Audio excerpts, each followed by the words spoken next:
jechuudha. Kaa faarfadhaa kan jedhu. Faarfannaa dhageessisaa warra boojitanii sudadhaati deema. Kuni waan booji'uu jechuun waan dirree waraanaa irratti taasifamudha jechuudha. Waaqayyo dachaa isa eebbisu beeti. Waaqayyo isa eebbisu. Gaaffii sadaffaan kennaa gaaffii sadaffaadha natti fakkaata kennaan neetworkiin isaa xiqqoo ishee na biratti diimaa agarsiisa. Neetworkiin rakkisaa jira. Gaaffii sadaffaan kooyyee. Ammaaf garuu gaarii fakkaata neetworkiin kee. Okay. Sadaffaan akkuma asirratti argaa jirtu kunoo waa'ee tokkummaati Efesoon boqonnaan 4 lakkoofsa 1 hanga 16 kan nuti ilaalle tokkummaan jaalalli waldaa kiristaanaa keessatti yoo jiraate waldaan kiristaanaa sadarkaa guddinaa irra gahuu dandeessu hundumaa irra gahuu dandeessi kan jedhudha kan nuti argine. Garuu har'a kiristaanummaa keessatti qoqqoodamiinsi garaagaraa jiraachuu danda'a. Mee maal jedha kuni waldaa keessatti maaliif qoqqoodamiinsi uumame jettanii yaaddu jedha. Maaliif yaaddaa damma qoqqoodamiinsi uumame otoo amantii tokko gooftaa tokko qabnatoo jennu hafuura tokkoon gaggeeffamnatoo jennu kennaa Kiristoos hunduma keenyaaf kennaa isa harkaa fudhanne otoo jennuuti garaagarummaan uumame maaliif jettee yaadda? Okay, eebbifama. Duraan dursee hunduma keessaniif nagaa waaqayyo gooftaa isiniif haa baay'atu jechuu barbaada.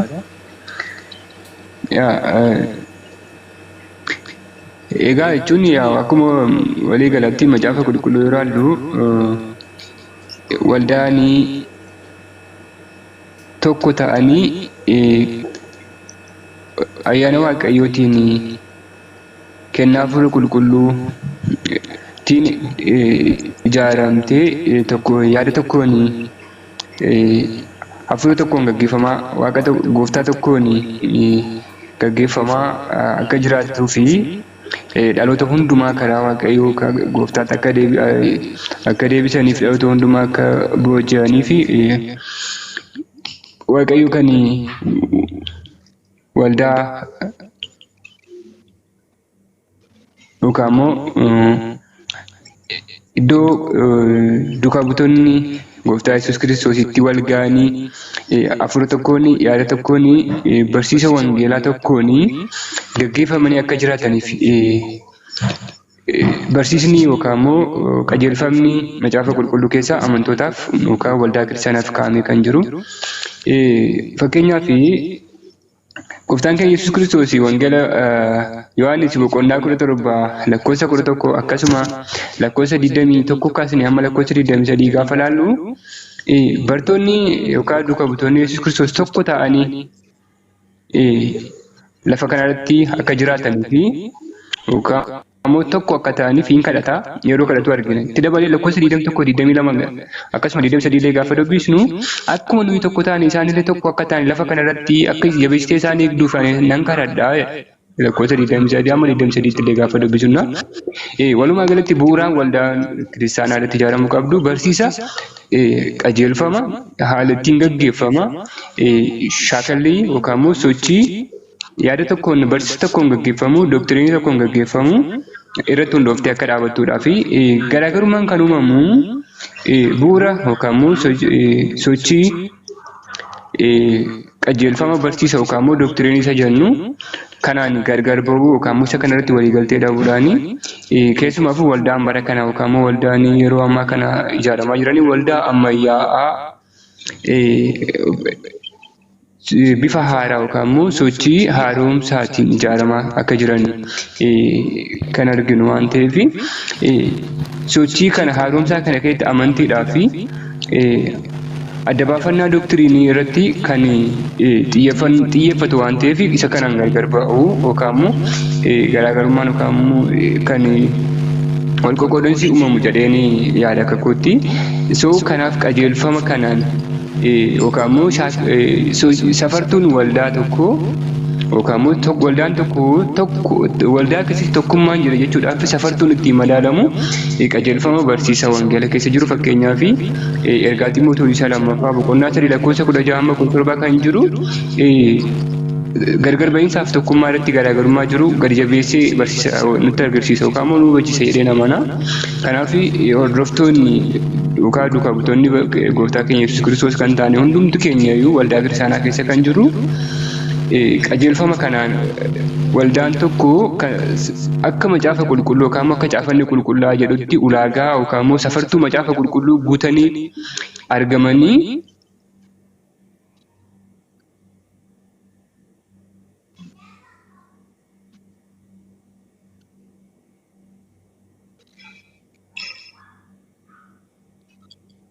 Okay, kennaan na biraa sagaleen isaan jiru.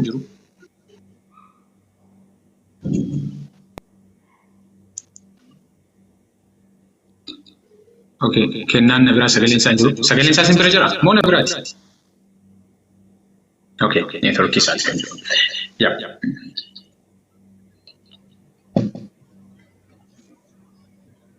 Okay, kennaan waan yaanni kennaan kaasaa ture yaada baay'ee namatti toludha. Sababii garaagarummaa barsiisa wangeelaa irratti hubannaan namoonni qaburraan kan ka'e garaagarummaan kun uumamuu danda'edha. Kana qofa osoo hin taane yeroo baay'ee garuu ifni dhugaan yeroodhaa gara yerootti ittuma dabalaa guddachaa deemannaa. Waaqayyo yeroodhaa gara yerootti ijoollee isaatiif ifa dhugaa ni baasa. Ifti qajeelotaaf akka aduu ganamaa isaa guddachaa dabalaa deemuuti. Kanaaf iyyuu yeroodhaa gara yerootti waaqayyo ifa dabalataa dhala namaaf ni baasa. Ifa dabalataa waaqayyo yeroo ijoollee isaatiif baasu kana keessatti namoonni waanuma duraan ture irratti yeroo isaan ofii isaanii hidhanii achirratti yeroo hafan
uureffamuu danda'uu qabna jechuudha. Waaqayyo si eebbisu. Eebbifamii gaaffiin arfaffaan kan Maartaati. Maartaa baga nagaan dhuftee neetworkiin kee hojjete yoo ta'e nu beeksisi.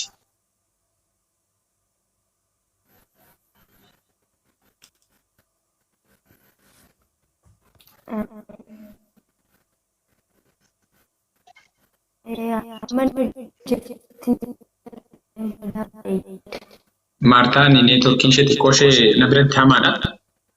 Sagaleen Maartaa na biratti dhagahamaan jiru. Sagaleen kee xiqqoo ishee rakkina qaba Maartaa.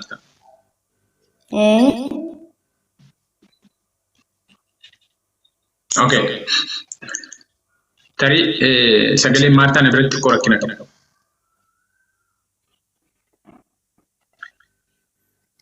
Okay. Amma Maartaan xiqqoo ishee neetworkiin istabil ta'utti gaaffii ja'affaatti deemte. Gaaffii ja'affaatti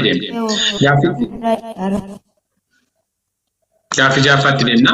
Gaaffii ja'affaan eenyu ture?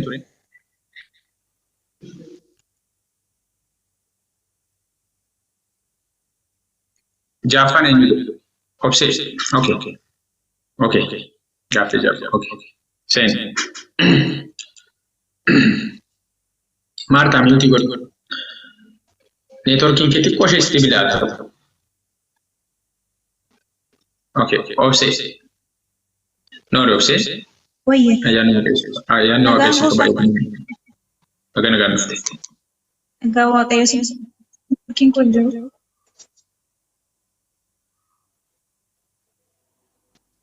Nagama sagaleen koo. Dagama dagama. Gaafiin kan kee ja'affaadha miti? Eeyyee. Okay. Gaafiin ja'affaan akkas jedha obse. Gaaffii ja'affaan maal jedha? Yesuus kennaa wan ammaan booddee ani dubbisuuf jedhu kana nuuf waldaaf kenneera akka Efesoon boqonnaa 4 lakkoofsa 10 irratti jedhu irratti Yesuus kennaa ergamoota, raajota, lallabdoota wangeelaa, eegdotaa fi barsiisota nuuf kennee kennaan kun tartiibaan waldaa fayyaduudhaaf kaayyoon 4 Efesoon boqonnaa 4 lakkoofsa 11, 12 fi 13 keessatti ibsaman maali jedha? Bu'aan inni dhumaa kennaawwan waldaa irratti maal ta'uu akka qaban jecha mataa keetiin ibsi jedha. Kana gaaffiin kun akka sirriitti siif galuu fi Efesoon boqonnaa 4 lakkoofsa 11, lakkoofsa 12 fi lakkoofsa 13 irratti hundaa'eeti jechuudha kan inni bahe. Kennaawwan ammaan dura maqaa dhoofne kun bu'aa yookiin immoo bu'aa waldaa kiristaanaa ta'uudhaaf waldaan kiristaanaa irraa fayyadamuudhaaf wantoota 4 maqaa dhahee jira Phaawulos. Wantoota 4 waldaan irraa fayyadamu jechuudha. Kennaawwan kanarraati. Innaa isaan kanadha kanatti ibsitu jechuudha. Efesoon boqonnaa 4 lakkoofsa 11, 12 fi 13 sana siin dubbisa. Achiin booddee itti fufta. Okay. Akkas jedha. Isumatus namootaaf kennaa kennee jira. Kennaan isaas kaan ergamoota, kaan waan waaqayyo isaanitti mul'ise warra himan, kaan warra wangeela lallaban, kaan eegdota, kaanis barsiisota akka ta'aniif ture jedha. Inni warra waaqayyoof qulqullaa'an hojii isa itti ergaman sanaaf qopheessuudhaaf waldaa isa dhagna Kiristoos sanas cimsuudhaaf kana godhe. Kunis hamma hundumti keenya tokkummaa amantii ilma waaqayyoo beekuu namoota gahan taane guddannee safara guutummaa Kiristoos bira hamma geenyetti ta'a jedha. Ayyee obseetti. Akka godhamee jiru sagaleen gonkumaa na biratti sirriitti dhaga'amu gooftaan isin haa eebbisu eebbifamoo warra ibsaa jirtaniif. Egaa waa'ee kennaati kan lakkoofsa 11 boqonnaa 4 lakkoofsa 11 irratti waa'ee kennaati. Iddoo baay'eetti caqafamee jira waa'ee kennaa.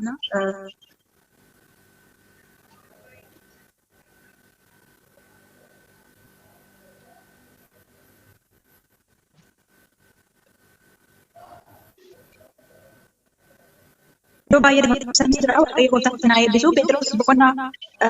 Phexros tokkoffaa boqonnaa 5 lakkoofsa 2 irrattis dubbatee ture akkasumas immoo Qorontos 12:28 irratti isinii dubbisa. Waan jajjabeessuuf waldaadhaafis ta'ee kennaawwan waaqayyo duuka bu'ootaaf ergamoota isaatiif kenne iddoo baay'eetti bal'iseetu jira.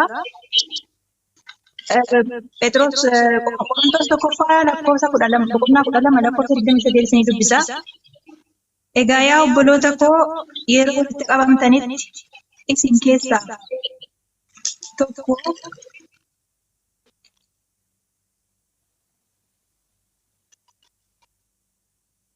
faarfannaa tokko barsiisaa tokko mul'ata qaba. Inni tokko waan afaan hin beekamne dubbatu. Inni kaanis hiika waan dubbatame sana qaba. Wanti isaan qaban kun hundinuu waldaa kiristaanaa cimsuudhaafi jedha. Isaan kun boqonnaa 11 irratti hundaa'eeti kan itti barreeffame waaqayyo gooftaa maqaan isaa eebbifamu. Kennaan gaafa qulqullu isaan kennaawwan mana amantaa keessatti waaqayyo ergamoota isaatiif nuun bakkiyyuu kenne hafuuraan akka jajjabaannuu fi akka cimnuuf.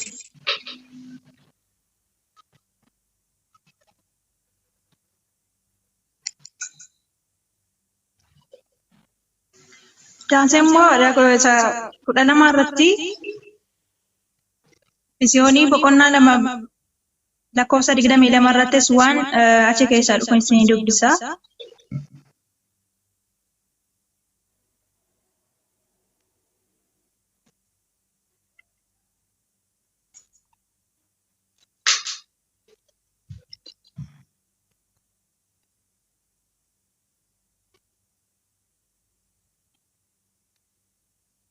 Okay, sagaleen oksee qoshee nagranja. Asirratti Efesoonii boqonnaa lama lakkoofsa 22 irratti waan baay'ee nama jabeessuu fi ergaa kennaa sirriitti nu keessa jiraachuu qabudha kan 12 irratti kan dubbate. Asittis immoo dhufe isin immoo isumaan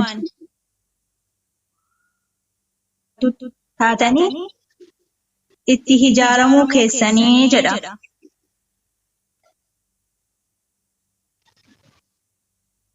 Kennaawwan inni nu kenneen mana Waaqayyoo keessa deddeebinee akka itti ijaaramnu gooftaa Yesuus nu gargaaru. Konneeshiniin koo baay'ee nageessita himtu.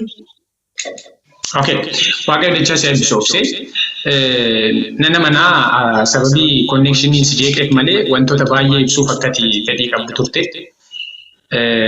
Garuu ammoo sababii konneeshinii jeeqamaa jirta. Maartaa itti deebina kan keetti.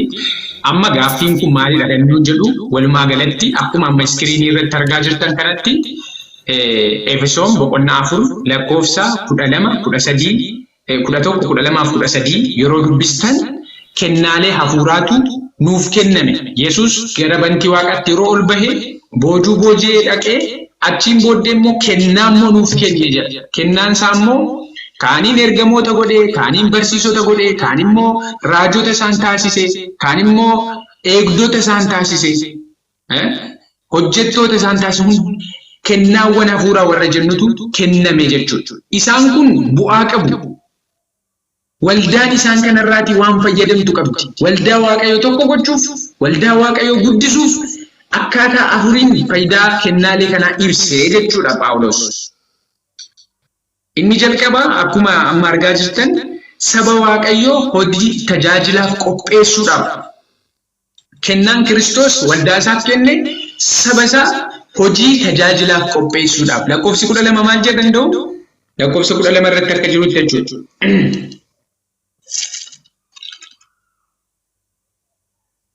Inni warra Waaqayyoof qulqullaa'an hojii isa itti ergaman sanaaf qopheessuudhaaf jedha. Argitanii hojii isa itti ergamaniif qopheessuudhaaf. Kennaan isaa kun faayidaan isaa maal inni jalqaba? Hojii isa itti ergamaniif qopheessuudhaaf. Saba Waaqayyoo hojii tajaajilaaf qopheessuudhaaf. Lammaffaan qaama Kiristoos kan taate waldaan akka ijaaramtuuf.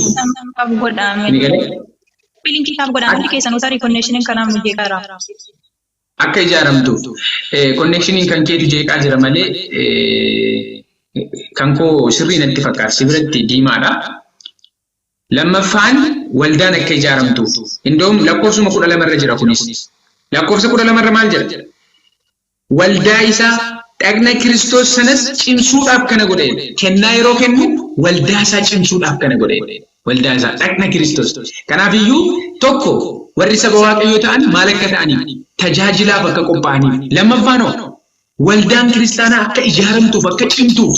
Isin galee faayidaan kennaa kanaa jechuudha. Sadaffaan inni tokkummaa amantii fi beekumsa ilma Waaqayyoo qabaachuudhaaf warri Kiristoositti amanan hundumtuu tokkummaa amantii akka qabaatan beekumsa barbaachisu bira akka gahan gochuudhaaf kennaa kana kenneedha Yesuus. Lakkoofsa 13 irratti argattu kana maal jedhaa? Kunis hamma hundumti keenya tokkummaa amantii ilma Waaqayyoo beekuu namoota gahan taane guddannee safara guutummaa Kiristoos bira mageenyutti jedha waan ta'eef kanaaf faayidaan kennaa kanaa inni waldaan kennaa kanarraatii maal fayyadamti jechuudha.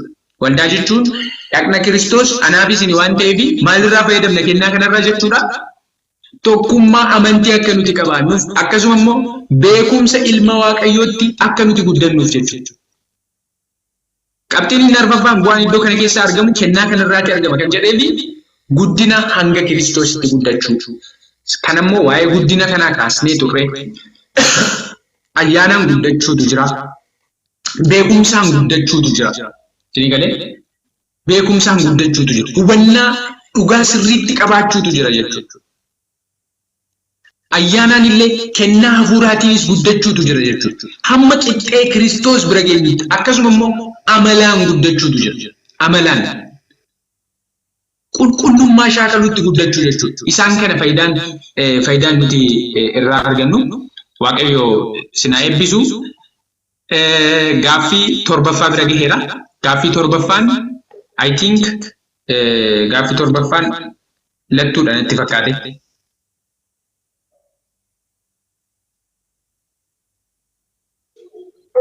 Maartaa yoo jiraatte iddoo seenuuni ma'ana akka. Lattuun gaaffii meeqa faadha?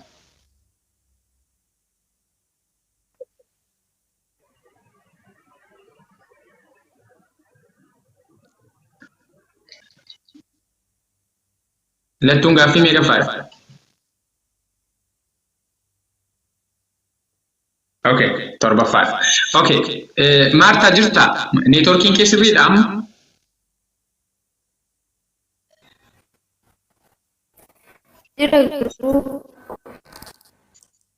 Jira ifaan kubbisaan eebbisiisuudhaadha. Oh, neetworkiin kee xiqqoo rakkina qaba. Rakkoodha jechuudha. Miyuutii godhiituma achiin gaaffii torbaffaatti deemte. Xiqqoo ishee neetworkiin kee baay'ee nama rakkisa. Okay. Lattuun maayikii kee banadhu gaaffii torbaffaatti ceena jechuudha. Gaaffii torba, gaaffii kanaan booddee gaaffii sadii qofatu.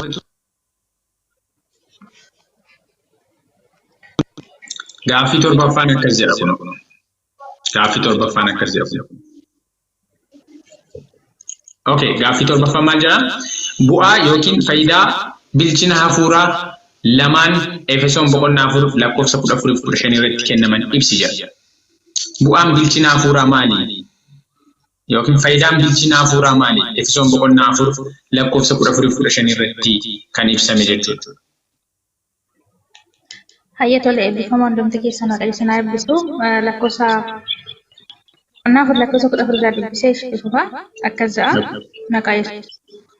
Egaa nu isi achi ijoollee dhahaan asii fi achi rukutu warra qilleensa barsiisaa namoota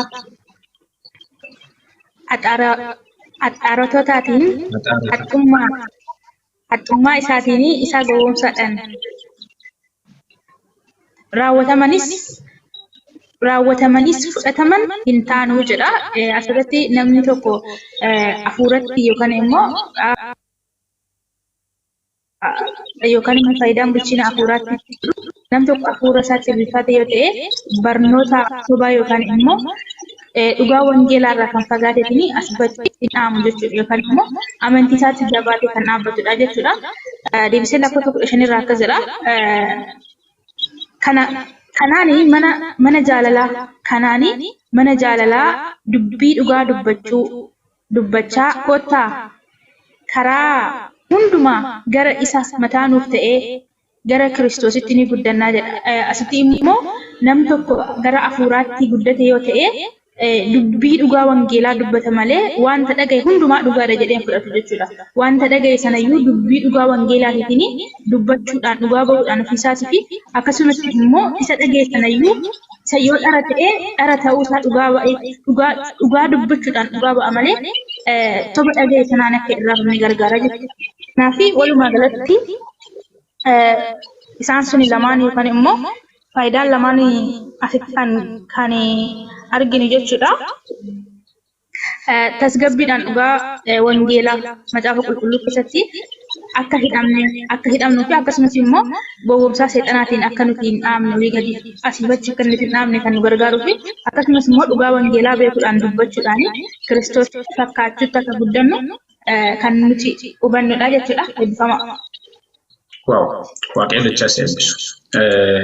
Haala bareedaatiin ibsite. Innaa kanaafuu Efesoon boqonnaa 4 lakkoofsa 14-15 irratti kan nuti arginu namni tokko gaafa bilchina hafuuraa yoo qabaate namni tokko barsiisa sobaa kamiin iyyuu oliif gad akka inni rukutan. Ijoolleen humna hin qabdu.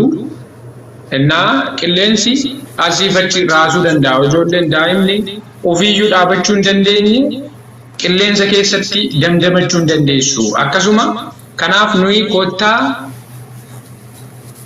akka ijoollee dhahaan asiif achi rukutuu hin taanu barumsa sobaatiin qilleensi barumsa sobaa fuudhee asiif achi nu rukutuu hin qabu kan inni jedhu jechuudha. Bilchina hafuuraa gaafa qabaanne maal taana jechuudha.